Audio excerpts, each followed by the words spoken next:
kaya wala kayong choice. Diba? At laging tatandaan, lahat ng information ninyo ay hawak ko na. Pag sinaktan nyo ang Senior Citizens Party List, nasa akin ang address nyo. Diba? Yun lang po may papa. Hindi po ito pangako, it's a commitment na lahat ng dapat na serbisyo para sa mga senior citizens ng Quezon City, particular sa District 6, ay makararating sa inyo. Hindi kayo paghahanap buhayan ni Congressman Ompong, kundi bibigyan kayo ng serbisyo publiko. Diba? Ulitin mo, matagal pa ang eleksyon.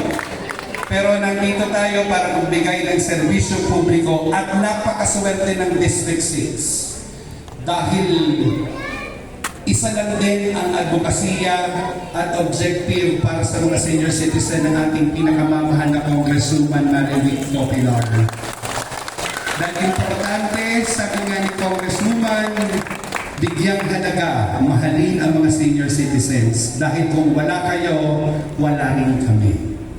Hindi man tayo magkakadugo, pero pare-pareho ang puso natin para sa mga senior citizens. Di ba?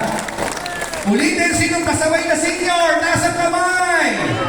Oh, dami nyo, di ba? Nahihiyang iba.